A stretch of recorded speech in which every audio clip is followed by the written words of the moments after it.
no sé exactamente cuándo fue, sé que era en otra emisora, cuando yo entrevisté a don Jaime Pérez de Sevilla porque acababa de publicar el libro del que ahora vamos a hablar.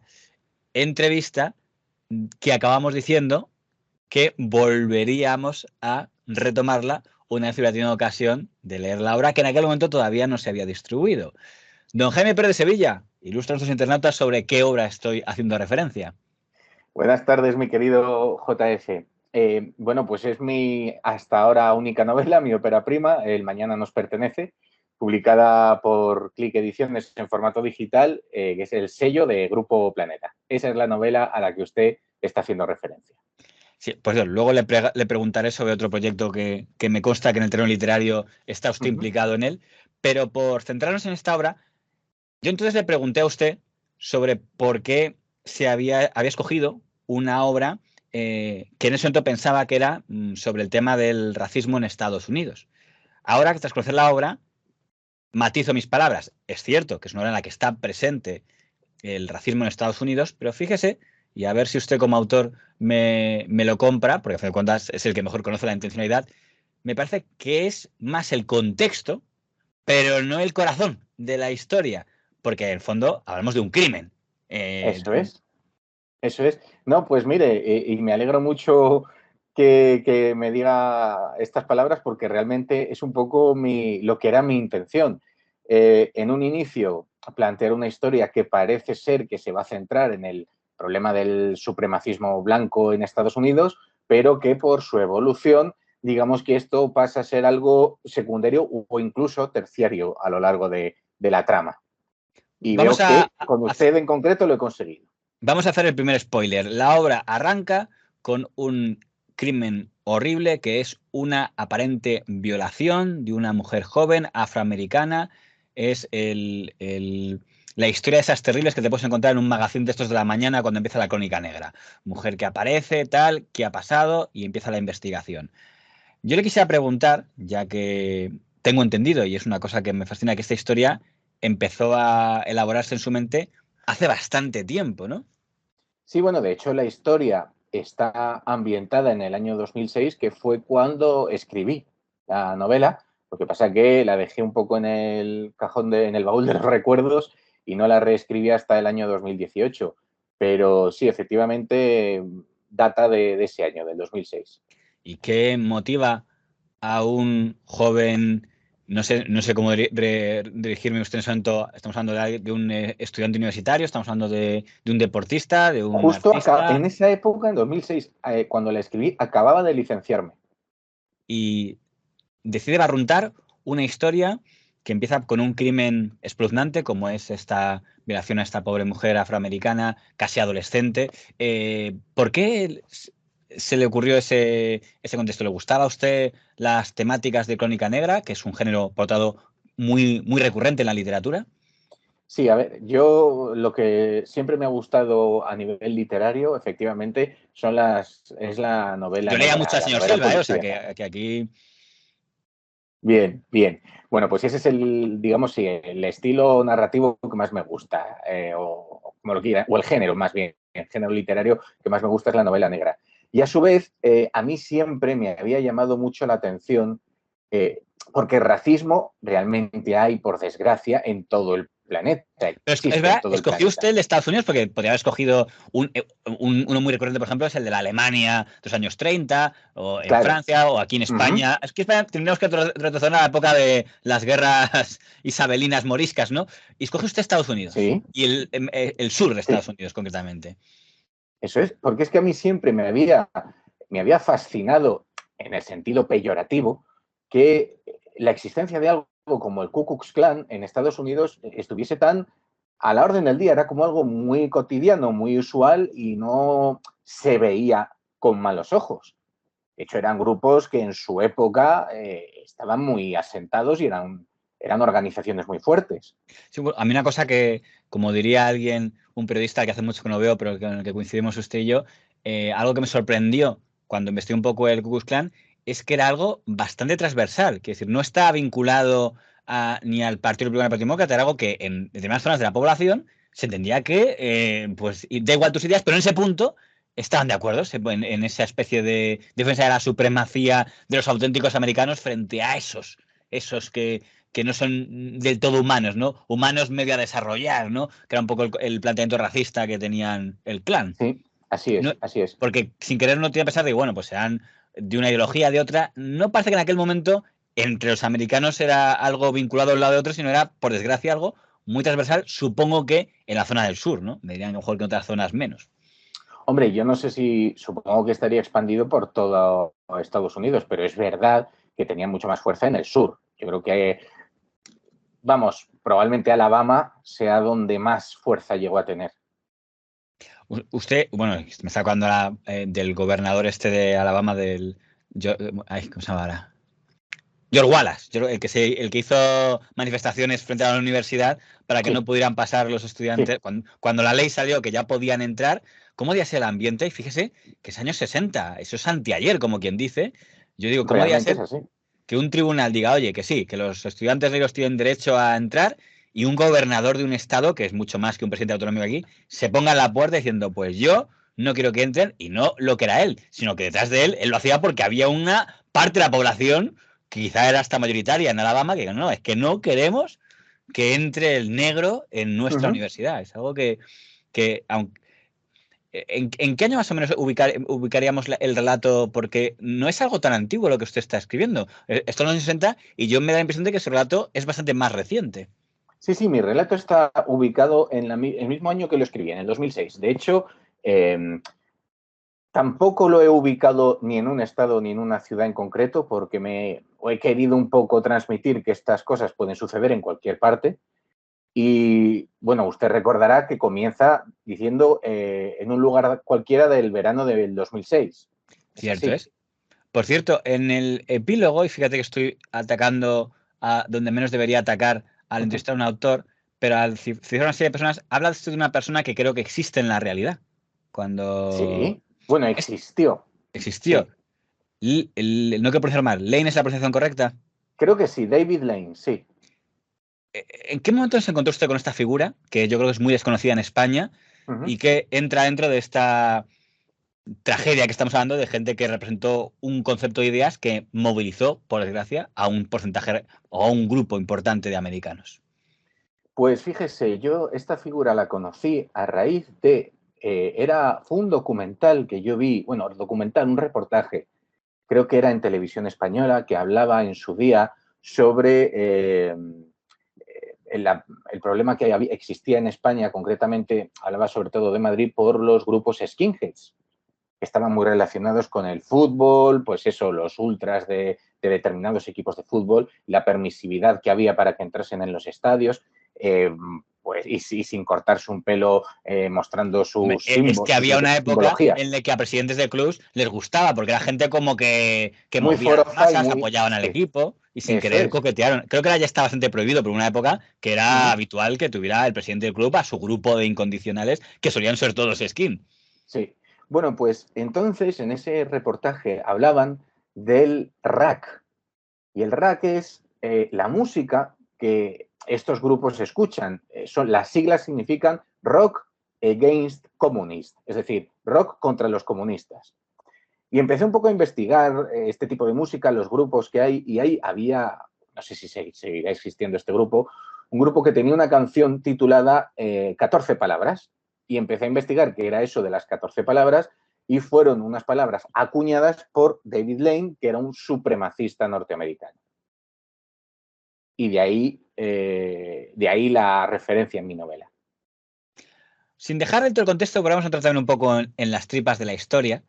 Como ya he adelantado, la historia nos ofrece. Lo que pasa es que intento cuidarme un poco de no destripar demasiado, pero les voy a relatar que el modelo que escoge nuestro narrador en esta historia es un modelo de historias en paralelo. Nos va contando, nos va cambiando el foco, por así decirlo, en cada capítulo entre grupos de personajes, fundamentalmente dos grupos de personajes, y de hecho eso genera, al menos en mi caso, y sospecho que en más de un lector, que estemos esperando el momento en el que esos dos bloques converjan, porque nos va mostrando unos y otros. Es un poco simplista, pero digámoslo así, podemos decir entre los investigadores y Uh los -huh. posiblemente investigados. Llámalo así. Le pregunto ahora como técnica narrativa, ¿por qué se decidió por esta historia en paralelo que incluso hace que no esté claro ni quién es el protagonista? Porque hay 4 personajes a los que podríamos dar esa categoría. Pues le voy a ser muy sincero. El hecho de no tener un protagonista absoluto, yo lo achaco a que inconscientemente, como soy un escritor novel, para mí suponía una gran dificultad centrar una novela en un solo personaje. Entonces, por eso decidí que fuese más coral. Aparte que yo considero que la historia en sí lo necesitaba, no es una historia que creo que con un solo personaje no funcionaría. Para mí era mucho más fácil tener varios, tener un repertorio amplio de personajes, como usted bien dice, 4 principales, pero luego hay bastantes secundarios que tienen un peso importante en la trama, que centrarla, pues eso, en un único protagonista absoluto.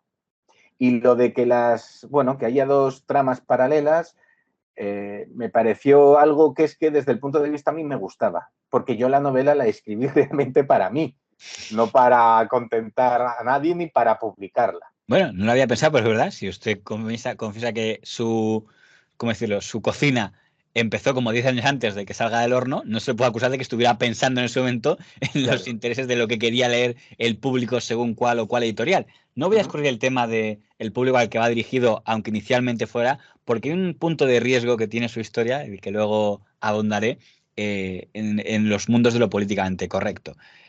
Fíjese, cuando yo vi El Padrino, y porque ahora meto al Padrino en la ecuación, que la vi muy pequeña, la tuve que ver un poco más mayor para disfrutarla un poco más, pero una cosa que queda claro cuando uno ve El Padrino, gran peliculón, es que no encuentras en ella, no es una película de héroes y villanos. Alguien diría que en todo caso será de villanos y villanos, aunque hay unos menos villanos y otros más villanos, pero al final, cuando uno ve la escena del bautizo y ve Al Pacino ajustando cuentas con la familia, pues Sí. ves cómo les dan la del pulpo a un grupo de gente que seguramente se lo ha buscado a lo largo de la película, pero te das cuenta que quien lo está haciendo no lo está haciendo precisamente en nombre de la justicia, ¿no?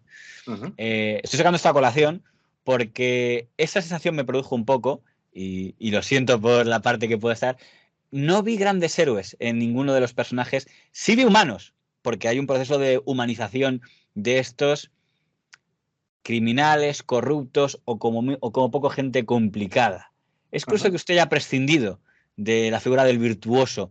Y fíjese que aquí no lo reduzco solo a los 4, incluso amplío el arco. No quiso usted contar con la figura de ningún virtuoso en su novela.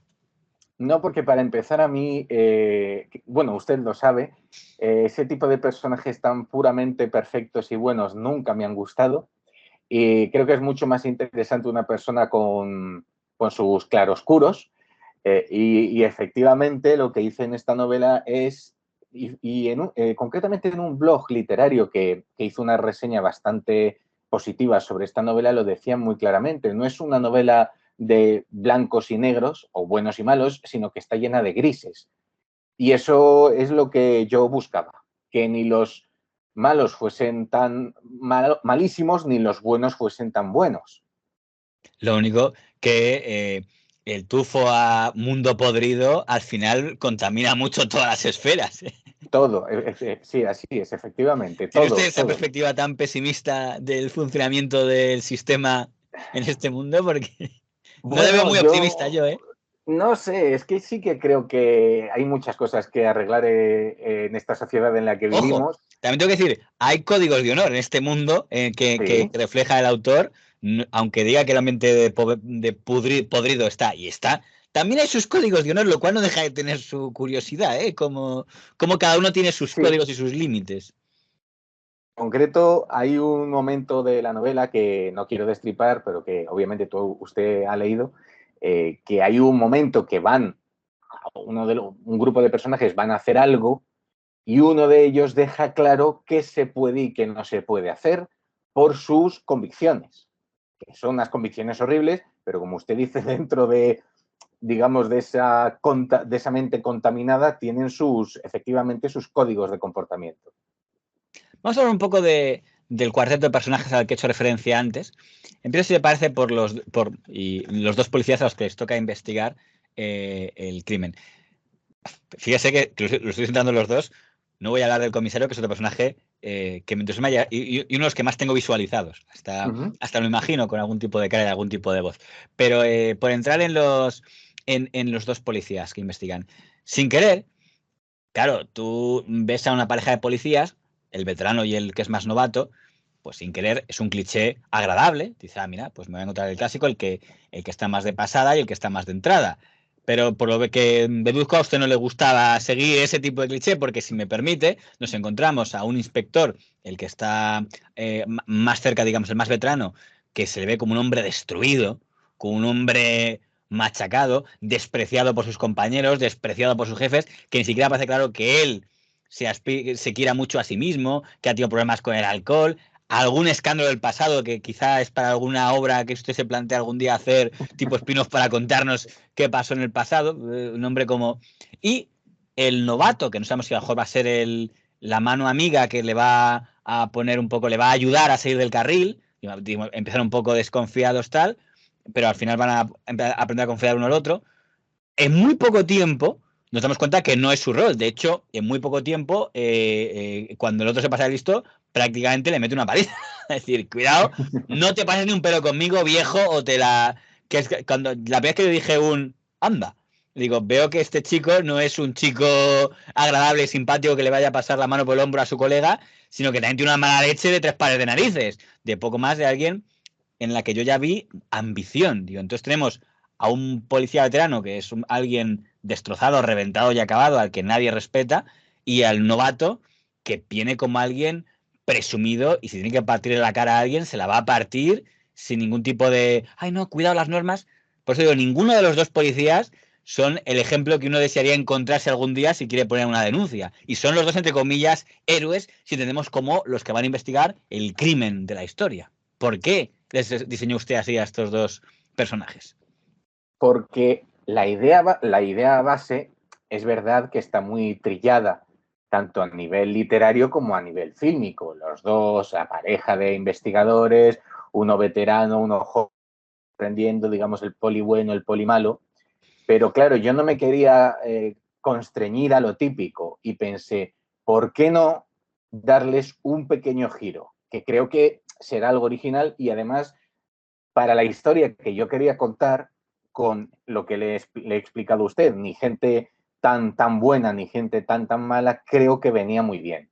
De hecho, una persona que leyó la novela me confesó que al principio se sintió un poco decepcionado porque al aparecer estos dos personajes dijo, bueno, sí, la típica pareja de policías que se ha visto en todo, y luego ya me comentó, pero conforme empecé a leer dije, no, esto no es lo que siempre he visto. Yo le confieso que mi primer anda llegó en esa primera reacción violenta que tiene uno de ellos, porque no te la esperas. Además, viene en un momento que dices, ostras, porque hasta ese momento ha mantenido una actitud muy asertiva. Y claro, el cliché, que es un cliché que yo no veo mal, porque, oye, pues es lógico, si un policía está empezando, está más contenido, más cumpliendo las normas. Eh, Luego, también usted hace algo que es atrevido, que es que nos revela lo que van pensando en determinados momentos, incluso aquello que es más, si me permite, animal. Y por poner un ejemplo, yo sé a qué estoy pensando, cuando en un momento entrevistan a una testigo que era compañera de la víctima, usted tiene el detalle de ponernos que alguno de los policías está investigando algo que no es lo más profesional que pueda hacer alguien. Y se le está viendo cómo le queda el tal y cómo el tal y tal. Digo, pero bueno, pervertido, ¿qué estás haciendo? Céntrate en lo que está diciendo. Pero usted ya nos delata en lo que piensan. No solo ellos, lo hace básicamente con el cuarteto de personajes a los que me estoy refiriendo. En varios momentos usted nos introduce no solo en lo que están diciendo, sino también en sus perversiones o pensamientos ocultos. Pero porque yo creo que eso, sinceramente, les humaniza. Porque yo creo que una situación así le ha pasado a mucha gente más de una y más de dos veces. El estar o tener que estar centrado en algo y de repente tu cabeza te lleva por otros derroteros sin deber hacerlo. ¿No? Y Yo sobre todo creo si que eres era un... policía. Sí, por eso, efectivamente. Yo creo que es una forma más de hacer a los personajes, digamos, más tangibles. No sé si usted me entiende. He mencionado antes a los hermanos Norton, que son, digamos, los otros dos personajes de esta historia. Vamos a hablar un poco de ellos, que es la parte en la que decía antes que una editorial tendría que tener precaución con personajes como estos dos. El primer diálogo con el que te encuentras en la obra, lo voy a destripar, y es porque aparece un entrañable niño cuyo mote era Zeke, puede ser, estoy de memoria, Zeke era... ¿Qué? Perdón, y comenta que le gusta una niña de su cole y tal, y comete el detalle que decir que es una niña afroamericana. Y el speech que le suelta en ese momento a la persona es como para decir, vale, no quiero saber nada más de esta persona, porque no puede ser un speech más infame lo que suelta en ese momento el personaje por la boquita al niño pequeño, que casi lo visualizo en comienzo de peli de estas de barrio grotesco, de dices, vale, ya sé qué tipo de peli estoy viendo y qué tipo de gentuza es quien está hablando. Es directamente, dices, desde la primera presentación del personaje, le falta decir, hola, soy un tío odioso, escúpanme en la cara porque solo merezco eso. ¿Quién iba a decir luego el recorrido que tiene ese personaje? Pero es como, no espera ni medio segundo, dice, toma, te presento al cabrón, digo, para que lo sepas. Entra ya así a saco, fue un momento de decir, no, ni paulativo, voy a desde el principio a informar al espectador. Este protagonista, porque son los protagonistas de historia, sepan ustedes que es como es. Algo que ya, incluso si alguien quisiera llevar al cine, le llevaría muchos problemas. Porque aunque diga, hombre, pero es para denunciarlo, sí, pero al final no deja de ser el protagonista. Y usted está situando como protagonista a alguien que es infame en ese punto. Sí, pero porque la historia es de gente infame. Y esta gente lo es tanto fuera como dentro de casa. Y si tenemos en cuenta que para este protagonista esa manera de pensar, para él es la normal, la lógica, la habitual y la correcta, pues él la inculca a su hijo desde el principio, como cuando a nosotros nos decían nuestros padres, pues no hay que hablar con extraños, pues es una pauta en su mente es como no hay que acercarse con estos, que son inferiores. Sí, eso es. Entonces yo lo que quería transmitir era un poco que esa barbarie es la normalidad de estos personajes.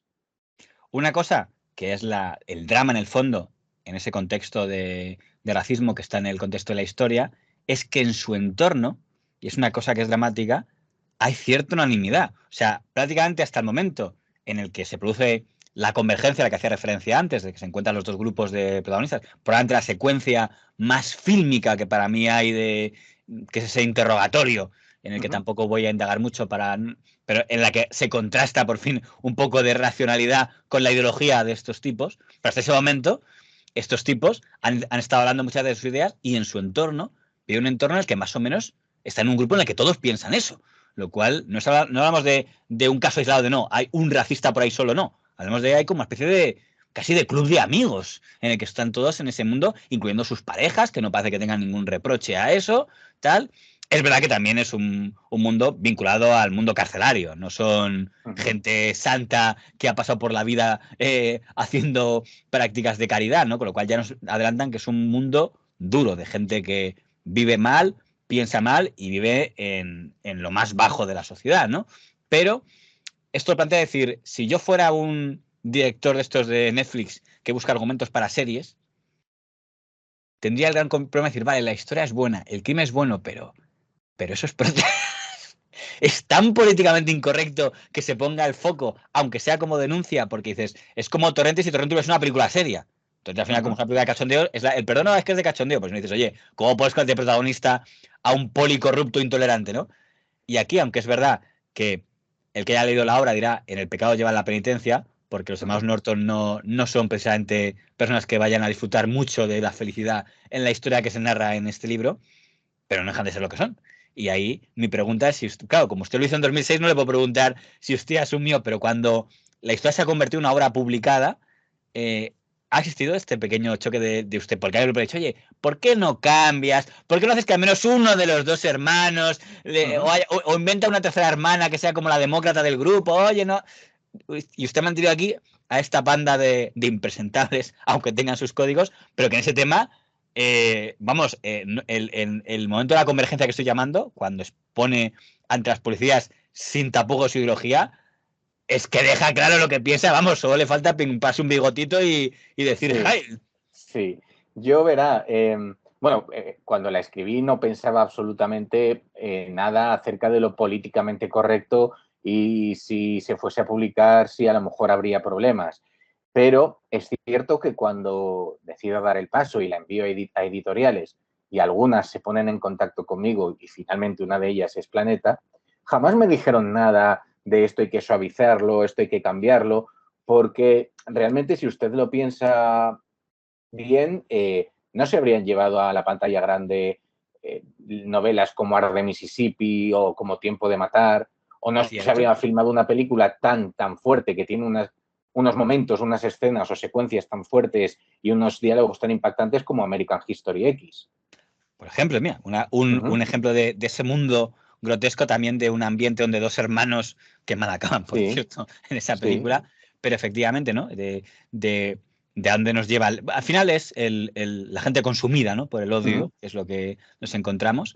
Aquí tenemos... Fíjese, la única persona, una persona que sí que me dijo cuando la escribí en 2006, tienes que rebajar esto, no fue el tono racista de los protagonistas, no, era las palabras malsonantes. Como Me los dijo, tacos. es demasiado. Y eso sí que es cierto que lo corregí cuando la volví a releer y a reescribir, lo corregí. Dije, vale, sí, es gente, digamos que tiene un lenguaje... Pues todavía son bastante mal hablados. ¿Cómo debía ser antes? Entonces... Antes era mucho peor, sí, y yo creo que era demasiado. También es cierto que es lógico, porque si hablamos de un ambiente en que ninguno, porque estamos hablando de racistas, de infames o de corruptos, que son básicamente los grupos de personajes que tenemos aquí, pues no te esperas que nadie... Vamos a hablar un poco de... Bueno, por cierto, ¿por qué Gronk? Si se puede preguntar, que es un nombre poco habitual. Unos personajes Norton, quizá uno de los que más acaba empatizando el lector. Cosa Los que dos hermanos, el mayor, sí, le puse Gronk porque, bueno, si usted recuerda un poco el inicio de la novela, realmente casi lo explico. Dice, cuento algo así como que nadie sabía si el nombre se lo habían puesto porque sí o es un poco una metáfora de su propia presencia física. Y yo creo que como a mí me suena a un nombre como, digamos, un poco vasto, un poco ordinario, sí, como... pues me iba con el personaje que yo quería describir. ¿Por qué cree que varias personas que han leído la obra han repetido un comentario que es: empecé odiando a Gron y al final acabé metiéndome mucho en su cabeza, en el sufrimiento que padece al final, sin insistir un poco en el contexto, cuando no deja de ser un personaje detestable en algunos aspectos, pero al final la gente acaba como interesándose sobre qué le va a pasar a este señor? ¿Por qué creo era lo que pretendía? ¿Le pasó a usted? Usted lo creó, a fin de cuentas, es su personaje. Sí, a ver, yo es lo que quería, es lo que a mí escribiendo me pasó, y por qué algunos lectores han puesto que a pesar de que están en contra de la ideología de este personaje, acaban un poco empatizando con él. Quiero pensar que es porque realmente lo humanizo y hablo de su día a día, y quitando el aspecto racista, no deja de ser un gran hombre de familia que se desvive por sus hermanos, por su sobrino. Es decir, no es un tipo malo, 100% malo. Se ve que con su familia, con sus amigos, es una persona como puedes encontrar cualquiera por la calle.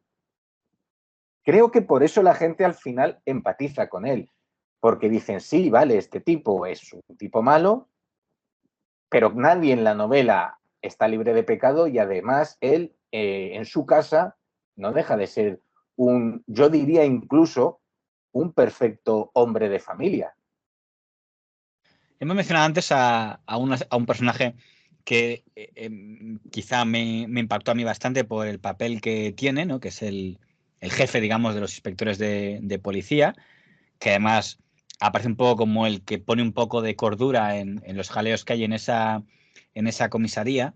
Y fíjese, un tema que es secundario, pero que está ahí, que es algo que como periodista me da atención, que es el tema de las filtraciones, ¿no? Porque estamos viendo constantemente a los padres de la víctima que quieren saber qué pasa. Hay escenas muy, muy realistas y además que tienen que ver mucho, que queremos saber cosas.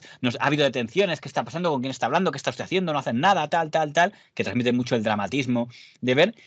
Y también, sin darse cuenta, aparece una cosa que debería hacer reflexionar a más de uno, que es los riesgos de según qué filtraciones y las consecuencias que pueden tener según qué filtraciones. Yo no sé si a lo mejor lo pone como algo adicional o simplemente en finalidad, pero a mí siempre me ha parecido que es un tema que tendría que que tratarse con cuidado, y en la obra aparece plasmada con toda la crudeza el riesgo que supone que en una investigación de asesinato se filtre según qué datos, y estoy haciendo esfuerzos de contención. Pero yo cuando me digo, hombre, al margen de lo que hay detrás de esta historia, trasladándolo al genérico, nos acaba de poner un caso directo, si algún día fuera llevado al cine, es decir, ¿entendemos por qué este tipo de cosas pueden ser algo peligrosas? Sí, lo hice porque, en primer lugar, siempre he considerado que, como se suele decir, el que juega con fuego acaba quemándose en algún momento. Y en cuanto al tema de las filtraciones, es que yo hay algo que me llama poderosamente la atención cada vez que se comete un delito. Bueno, mire, de hecho vamos a algo muy actual, el juicio a Johnny Depp, por ejemplo. Johnny Depp en su día es denunciado por su exmujer, por Amber Heard, por maltrato físico. Y Disney le echa de la franquicia Piratas del Caribe. Le dice que ya deja de ser el capitán Jack Sparrow por este escándalo que aún ni se estaba juzgando. Y creo que también le echaron de Animales Fantásticos, ¿no? Esta de Creo Warner que Bros. también, sí.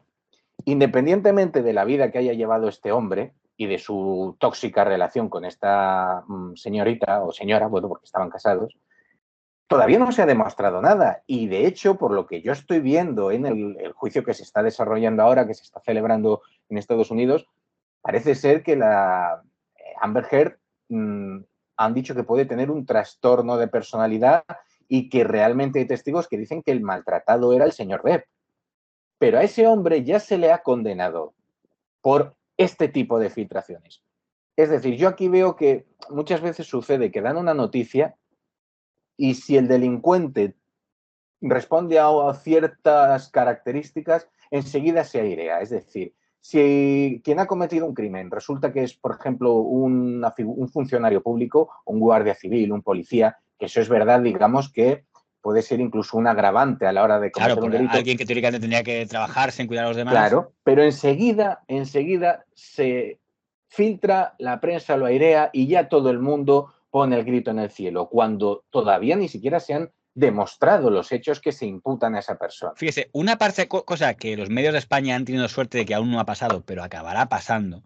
Bueno, ha pasado alguna vez en un caso secundario en Tenerife, pero que no, en un caso gordo aún no ha pasado, es que como sale tan rápido quién es, generalmente tienen la suerte de que la persona cuya cara sacan acaba siendo luego condenada. Pero no esperan a eso. Entonces yo me acuerdo, por ejemplo, cuando el caso Mayuz Cortés, cuando detuvieron al tipo este que la asesinó, yo sé que el mismo día de la detención, yo ya vi una copia de su carnet de identidad. Ha sido detenido el señor Santiago del Vallalón. Me digo, yo ya sabe su carnet de identidad, digo, pero si le acaban de detener hoy.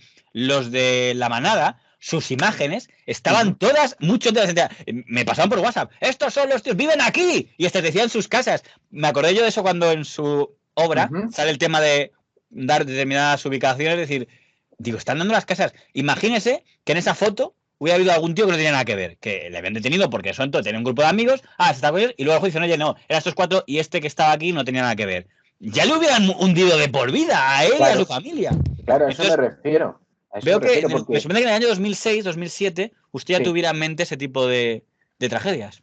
Sí, pero es que es así porque, es decir, aquí, por ejemplo, en nuestro sistema judicial, ya existe, antes de que te condenen, existe lo que se llama, y creo que usted bien lo sabe, la pena de banquillo, es decir, el trago de tener que sentarte en un estrado. El pasillo por el banco, la pena de telediario también llaman. Bien. Bueno, pero es que ahora se ha sumado también la dilapidación pública cuando aún ni siquiera hay una sentencia en la que digan sí, se te imputa este delito y lo has cometido o no. Me acuerdo fue hace como 2-3 años que salió una noticia acerca de, no recuerdo dónde, era en España, pero no recuerdo, era un sacerdote al que acusaban de pedofilia. Bueno, pues las redes sociales ya se llenaron de tweets, de mensajes diciendo es que este pedófilo asqueroso, repugnante. Bueno, pues al final le absolvieron, porque resulta que no había cometido ningún tipo de delito. Pero ya habían dado sus datos, su nombre, y ya todo el mundo le había crucificado. Entonces, considero que esas cosas hay que tener mucho cuidado porque pueden traer consecuencias para gente que a posteriori se demuestra que es inocente. Pues me sorprende este caso porque ya digo, dejando que la gente lea su obra y entienda por qué estoy haciendo referencia a estas cosas, pero me admira que ya tenga esa sensibilidad incluso antes de todo este tipo de ejemplos, porque ya digo, 2005-2006, usted ya, digamos, sin querer o queriendo, mete una historia derivada de ese tipo de riesgos que pueden salir y que Es que probablemente sea... incluso si finalmente una persona es culpable de lo que ha hecho, ¿por qué pagarlo con la familia?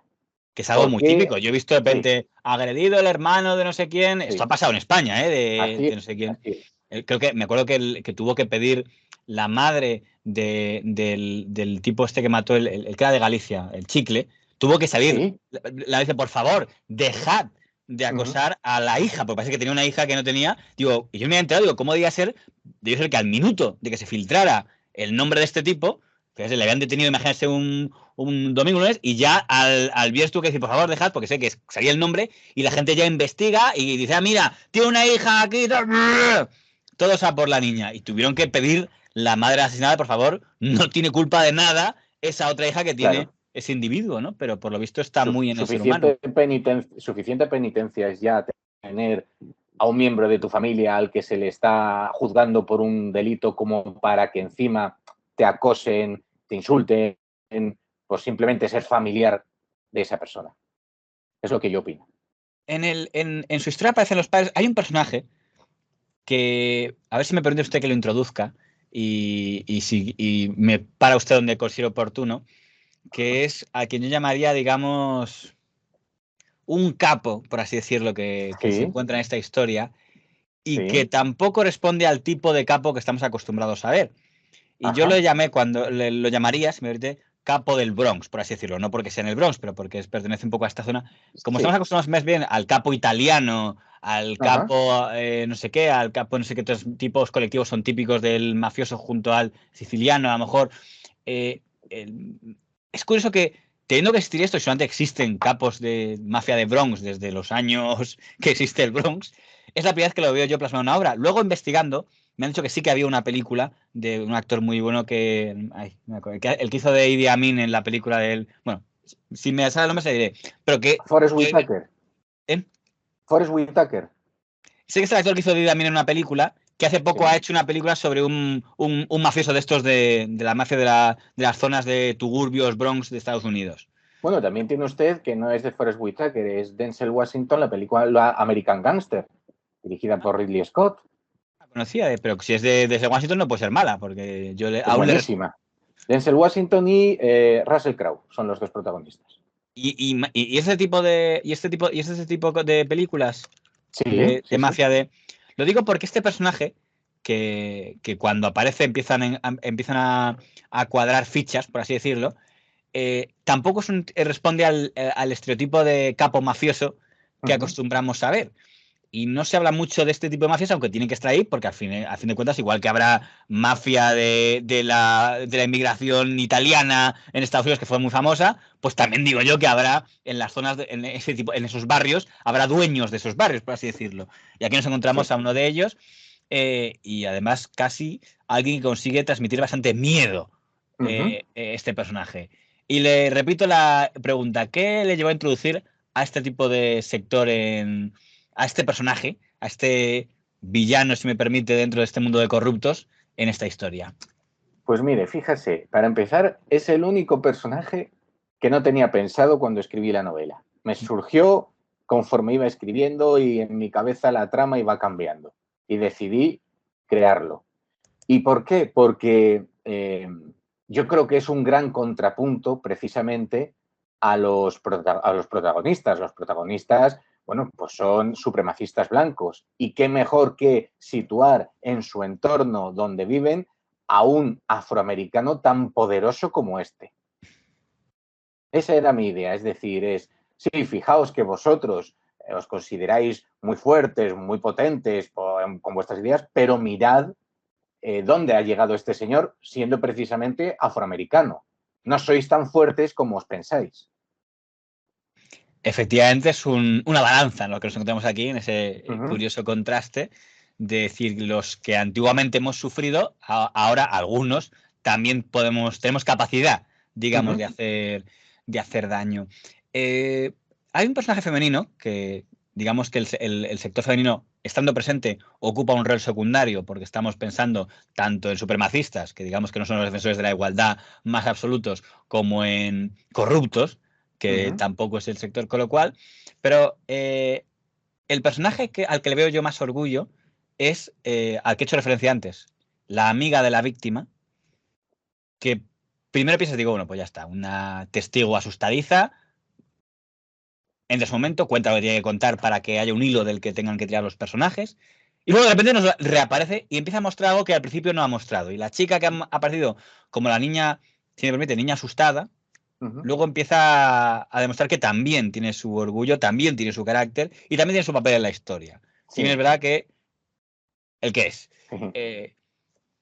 ¿Quería usted, digamos, cuando da el giro el personaje y empieza a involucrarse más de lo que uno piensa, esa era inicial o también fue cobrando vida conforme usted la iba diseñando? Por meter que digamos el personaje femenino que tiene más fuerza en la historia es este. No, era inicial. Mi idea con este personaje partió desde que empecé a escribir la primera página de la novela. Y precisamente, como usted ha dicho, en esta novela las mujeres quizás son bastante secundarias, porque es verdad que los supremacistas creo que por ende también son bastante machistas. Suele ser, sí. No suele ser gente muy, muy partidaria del feminismo los supremacistas sureños. No sé si se puede apreciar, pero yo he querido dibujar un poco a sus mujeres, a sus esposas, como sí, comparten sus ideologías y además son mujeres quizá algo serviles hacia los hombres. Sí, ellas tienen como su sitio. Este es mi sitio, sí. Ahí están los hombres y hay nosotras. Y qué mejor que uno de los personajes que, digamos, puede provocar uno de los mayores giros de guión de la historia, que sea precisamente una mujer. Esa era la idea que yo tenía. Que dentro de ese mundo de hombres hay un personaje que tiene algo tan... Es decir, su participación es tan fuerte que finalmente, pues eso, lo eleva a uno de los quizá personajes más importantes. Es que fíjese, y lo trato desde la distancia, que nos encontramos a un personaje que cuando lo conoces parece que está tiritando, aterrado de la abominación que le ha pasado a su compañera y que no quiere jaleos y no quiere líos, y luego nos lo encontramos como poniéndose chulita con el policía diciendo que crees que no sé por dónde vas tú juegas a eso, yo juego a esto. Que decía, al final, uy, ¿cómo ha evolucionado este personaje? Supongo que porque siempre fue así, solo que al principio, pues lógicamente, ante el shock del contexto, pues estaba más asustada. Sí. No deja de perder el miedo, también es cierto, pero tiene su carácter y sus motivos, eso es cierto. Yo lo quise hacer también un poco pues como se me ocurrió el personaje del que hemos hablado antes, del gángster, pues alguien que de repente es un contrapunto a los personajes principales. Alguien que es mujer, pero ojo, que puede al final derrumbar un mundo de hombres. La película, por cierto, era que decía antes de Forrest Whitaker, era El Padrino de Harlem. Es la que no he visto, pero me han dicho que es una película que va sobre un mafioso en ese suburbio.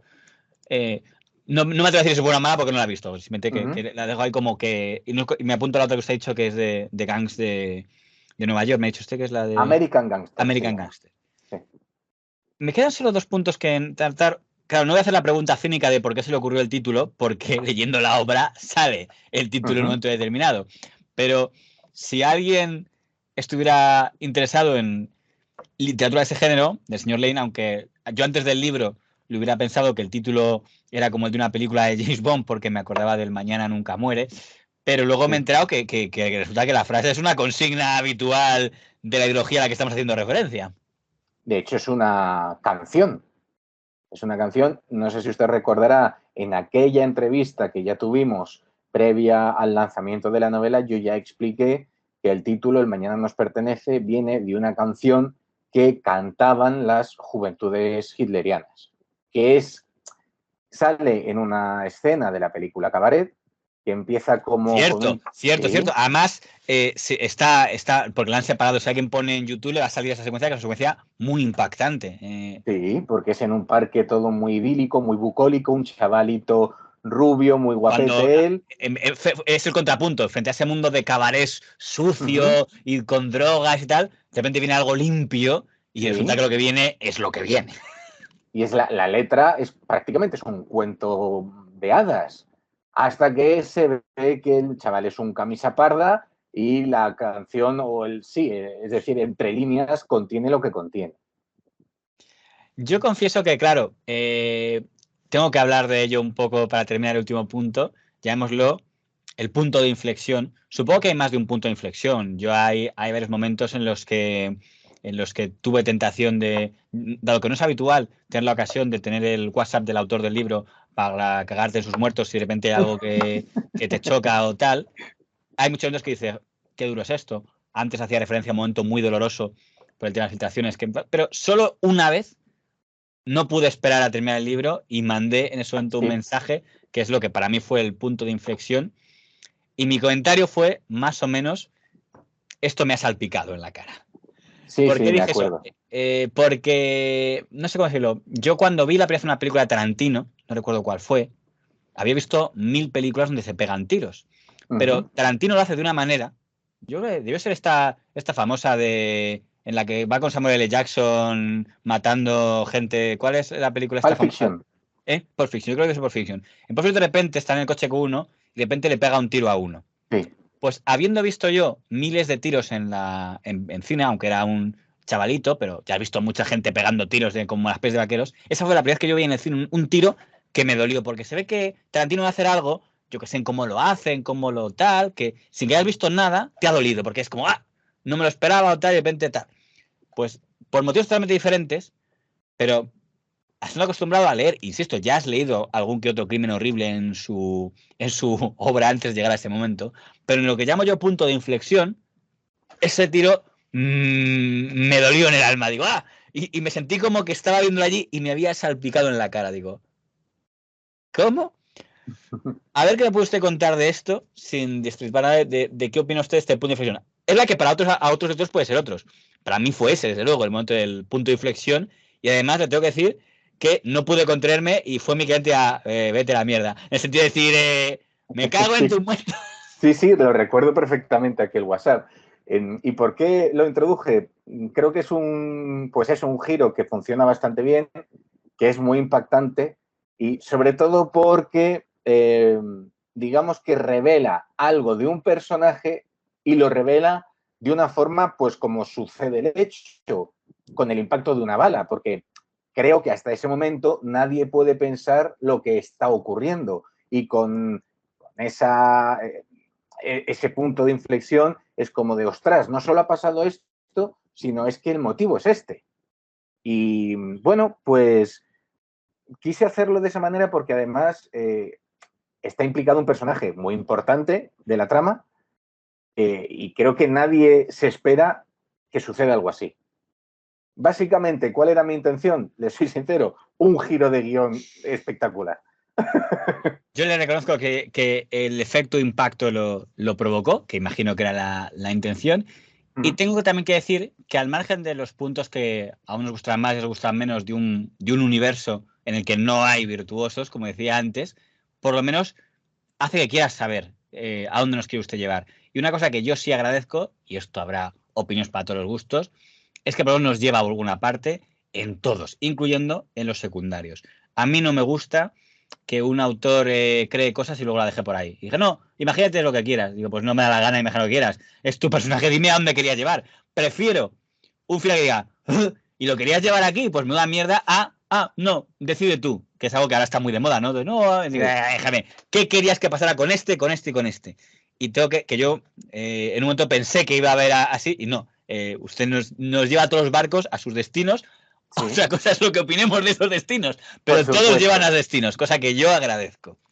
Le confieso que eso, creo que esto estoy haciendo referencia a uno de los últimos capítulos. Ese capítulo no estaba, pero cuando me releo la novela, la reescribo, digo, no, no, no, no puedes dejarla así. Aquí hay que cerrar personajes. Porque si no quedaba, como usted bien ha dicho, con personajes de decir, bueno, ¿y qué pasaba con este? ¿Qué pasaba con aquel? Y lo quise cerrar un poco, no sé si, bueno, usted me lo puede confirmar ya que es periodista. Es un capítulo que es un poco como por noticias. Lo que podría ser un poco titulares Tel- de un telediario. Teletipos casi, ¿no? Teletipos Sí, literarios. sí, sí, eso es, eso es.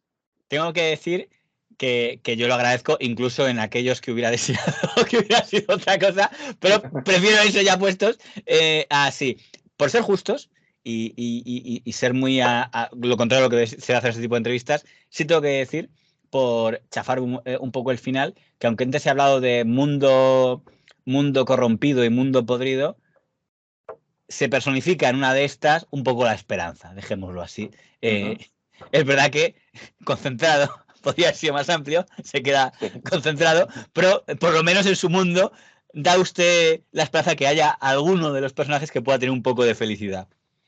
Una pequeña redención, sí. ¿Tiene usted pensado, vinculado a este proyecto o primo hermano de este proyecto, algo más o la próxima aventura literaria, digo amplia, no la breve solo la que le voy a preguntar ahora para terminar, pero una amplia como esta, es decir, una novela, si vuelve a usted a animarse a continuar por el camino novelero, nos encontraríamos con algo que fuera primo hermano, satélite, continuación, adelanto, spin-off o cambiamos de universo? Pues mire, le voy a ser sincero, yo ahora mismo estoy escribiendo otra novela. Eso no lo No, sabía, eso no me lo había dicho sí, usted. sí, sí. De hecho, bueno, la dejé un poco en el tintero porque tuve que cortar la escritura y estuve varios meses sin tocarla. He vuelto a leerla desde el inicio, la estoy reescribiendo y tengo que ponerle un final. No tiene nada que ver con esta novela, es totalmente diferente, O sea, me he cambiamos querido de universo. separar, sí, todo universo completamente distinto, he querido separarme un poco de lo que es El mañana nos pertenece, pero sí que es verdad que he tenido la inmensa fortuna que algún lector que ha leído El mañana nos pertenece lo ha puesto tanto en sus opiniones que han subido en Amazon o Casa del Libro y alguno que se ha dirigido a mí personalmente y me han sugerido que podría retomar algo de esta historia. No puedo prometer nada, pero tengo en la cabeza sí, tengo algo en la cabeza que tiene que ver con esta novela. No sé si lo llevaré a cabo o no. Esto es como lo que dicen por usar la palabra, ¿no? Hay unas semillas, veremos a ver si brota o no el buen segador o no en este campo. Pues mire, acaba de decir usted la palabra clave, semillas. Por ahí va la cosa. Por ahí va la historia que me está rondando si la algún día llevo a cabo. En plan marketing, si algún internauta que nos haya seguido dice, oye, ¿dónde puedo encontrar este libro que no lo encuentro en mi librería? ¿Qué tiene que hacer? Bueno, como he dicho, está publicado solamente en formato digital y se puede conseguir en la web en Amazon, en Casa del Libro, también está a la venta en la FNAC y creo que en el Corte Inglés. Digamos que las principales plataformas son esas.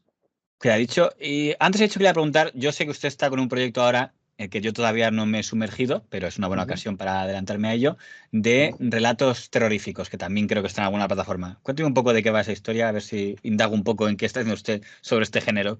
Bueno, esto es una editorial, se llama Diversidad Literaria.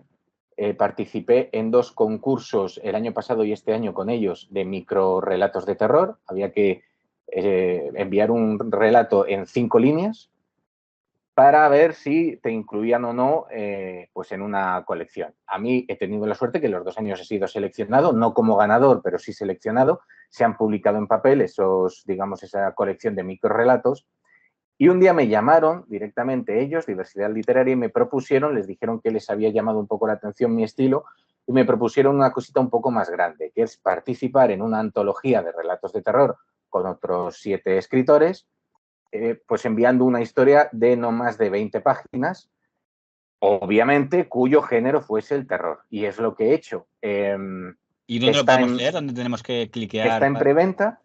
De hecho, solo funciona se llama crowdfunding o mecenazgo. Es decir, está en preventa en la web de Diversidad Literaria, se llama Huesos de Arena, la antología se llama Huesos de Arena. Huesos de arena.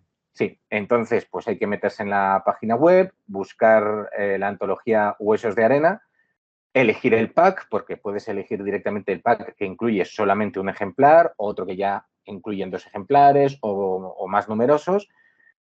Luego te lleva, una vez que das el pack que tú eliges, te lleva una pantalla donde tú eliges con qué autor participas. En este caso, si soy yo, pues usted pone que participa con Jaime Pérez de Sevilla y ya la compra o la precompra, porque solamente se llegará a editar si llegamos a los 100 ejemplares.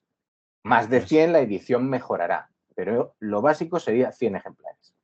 quedan, no sé si 11 o 10 días. Hombre, pues para poder comprarlo. animemos a la gente, a ver si entre ellos, empezando por servidores, conseguimos ese. Que si me dice faltan un 90, no digo nada, pero si faltan 11, hombre, intentémoslo. Quedan 11 días, 11 o 10 días para adquirirla y creo que de momento llevamos 76 mecenas. O sea, no queda mucho para los 100. A ver si hay suerte, para que luego vean que hay que fomentar la literatura. Yo por pronto me gustaría pensar, como vemos en el mundo, que en el futuro cuando se hable del mañana nos pertenece, en vez de decir el mañana nos pertenece, es un eslogan nazi, digan el mañana nos pertenece, es la primera de las largas listas de novelas de éxito de don Jaime Pérez de Sevilla. Ojalá, toco madera. Don Jaime, un placer haber compartido este rato con usted. Muchísimas gracias, un placer también. Un saludo. Un saludo.